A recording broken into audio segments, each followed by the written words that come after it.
Good morning. In this session, we are going to discuss about the types and examples of input-output devices. So here we have three types of input-output devices. One is programmed input-output device and another one is interrupt-driven input-output device, and next one is direct memory access input-output device. So let us see the flowchart of each types. First one, programmed input output device, then next interrupt driven input output device, and next one direct memory address access. So in this three you can see the difference. The first one is programmed input output device. Here your input is read and command to the input output module, that is from CPU to input output device. Next one, read status of input output module, that is from input output module to CPU. Next, check status. Then we have to check the status whether the data is ready. If the data is ready, then we can proceed. If not, we have to again go to the CPU to read the data. Okay, so if there is no data, if there is no error, then the data is forwarded to read word from input output module, that is from input output to CPU. Then after that it is forwarded to memory. So this is the process. If everything is okay, it will move to the next instruction. The next flowchart, we have an interrupt request here, and in the last one nothing is there, directly the data is entered.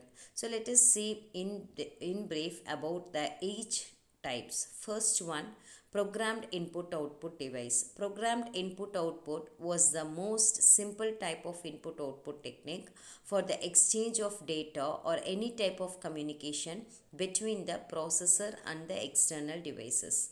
The programmed input-output data are exchanged between the processor and the input-output module.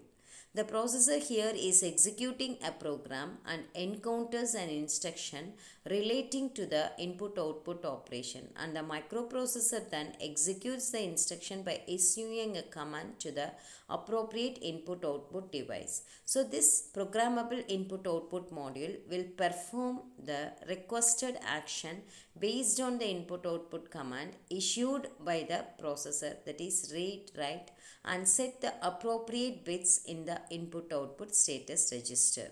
So here the processor will periodically check the status of the input-output module until it finds the time to complete its function, right?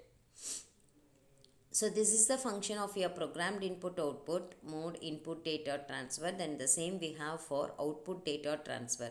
So this is for input data transfer. So here the input is read after first testing whether the device is ready with the input. Then the program waits for the ready status by repeatedly testing the status bit until tracked as the read from the input device. Here the program is in busy state only after the device get ready, else in wait state. Next, output is here just straight to the vice versa of your input. The output is written after testing whether the device is ready to accept the byte at its register or output buffer is empty. Program waits for the ready status by repeatedly testing the status bits until at the end of the bytes are written to the device. So this is busy, so states only after the device gets ready, else wait state. So the advantages and disadvantages of this programmed input output devices: it is very simple to implement, very little hardware support, and disadvantages is busy while waiting and ties up CPU for long period with no work.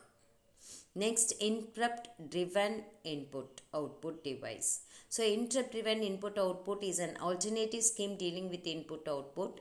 So these are the operations of interrupt. CPU issues read command, input output module gets data from peripheral, which CPU does other while CPU does other work. Input output module interrupts CPU. CPU requests data, and input output module transfers data. So these are the examples of functions of interrupt driven. And advantages and disadvantages of interrupt driven is: advantages, it is very fast and efficient. Disadvantages is it can be tricky to write if using a low level language, can be tough to get various pieces to work well together, usually done by the hardware manufacturer, OS maker, and example Microsoft, right?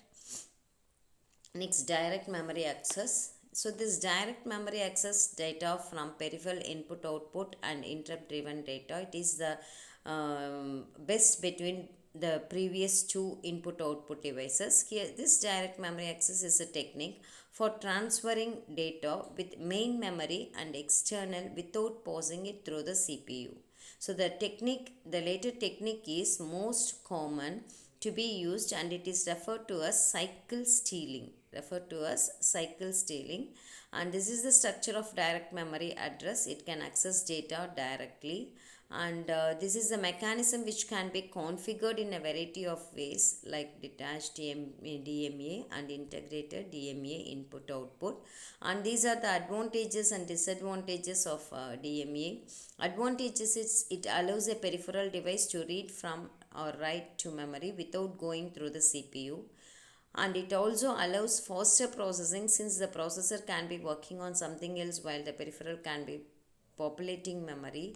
And disadvantages is it requires a DMA controller to carry out the operations, which increases the cost of the system. Then cache coherence problems occurs here. This is the disadvantages of direct memory access. Thank you all.